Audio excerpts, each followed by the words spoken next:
بسم اللہ الرحمن الرحیم وبہ نستعین اما بعد۔ آج 20 ذی الحجہ ہے۔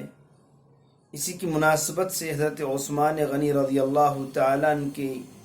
کچھ خصوصیات کا تذکرہ کرنا آپ کے سامنے مناسب سمجھتا ہوں، کیونکہ 20 ذی الحجہ کو حضرت عثمان غنی ذو النورین رضی اللہ تعالیٰ عنہ کو بلوائیوں نے شہید کر ڈالا۔ حضرت عثمان غنی تیسرے نمبر کے خلیفہ ہیں۔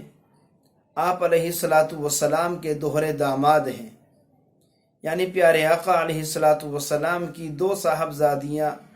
حضرت رقیہ رضی اللہ تعالی عنہ، حضرت ام کلثوم رضی اللہ تعالی عنہ، یہ کے بعد دیگر عثمان غنی رضی اللہ تعالی عنہ کے نکاح میں آئیں، اور یہ اتنا بڑا مقام ہے کہ 1,24,000 انبیاء کرام میں سے بھی کوئی نبی ایسا نہیں جس کی دو بیٹیاں یا کے بعد دیگر کسی شخص کے نکاح میں آئی ہوں۔ تمام انسانوں میں صرف عثمان غنی رضی اللہ تعالی عنہ تنہا و عظیم شخصیت کے حامل اور عظیم صحابی ہیں، جن کے نکاح میں ایک نبی کی، اور وہ بھی لاڈلے پیغمبر کی، خاتم النبیین والمرسلین جناب محمد رسول اللہ صلی اللہ تعالی علیہ وسلم کی دو صاحبزادیاں یکے بعد دیگر آپ کے نکاح میں آئی ہیں۔ عثمان غنی رضی اللہ تعالی عنہ پر جہاں ظلم و ستم کے وہ پہاڑ توڑے گئے جن کو بیان کرنے سے قلم قاصر ہے، زبان عاجز ہے، یقیناً اس کو بیان کرنے کا ہر کسی میں حوصلہ بھی نہیں ہے۔ وہ عظیم شہادت کہ 40 دن تک تقریباً آپ کا کھانا پانی بند رکھا گیا، آپ بھوکے پیاسے رہے، اور جب 40واں دن آتا ہے تو آپ نے اپنی زوجہ محترمہ حضرت نائلہ رضی اللہ تعالی عنہ کو بلایا، تہجد کے وقت بیدار ہوئی اور فرمایا کہ نائلہ، میری شہادت کا وقت قریب آ چکا ہے، کیونکہ میں نے خواب میں دیکھا ہے پیارے آقا علیہ السلام فرما رہے ہیں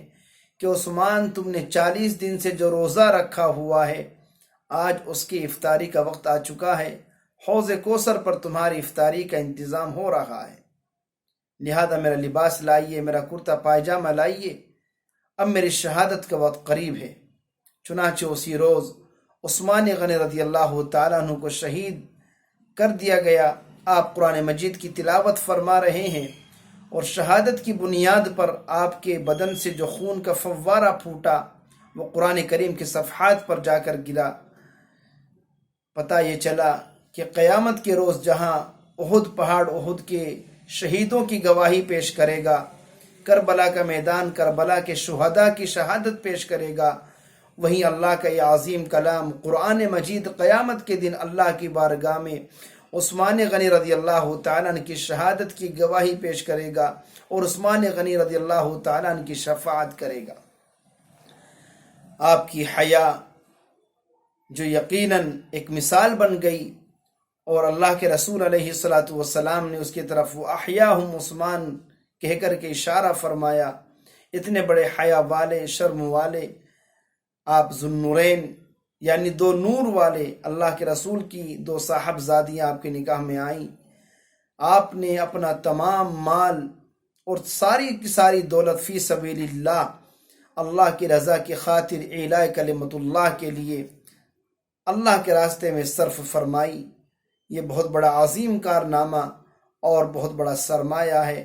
آج اس 20 ذی الحجہ کے موقع پر ہم حضرت عثمان غنی رضی اللہ تعالی عنہ کے فضائل کو بیان کر کے، ان کے مناقب کو بیان کر کے، ان کی سیرت کو پیش کر کے آپ کی درجات کی بلندی کے لیے اللہ سے دعا گو ہیں۔ اللہ تبارک و تعالی آپ کو اعلی علیین میں جگہ عطا فرمائے، اور اللہ تبارک و تعالی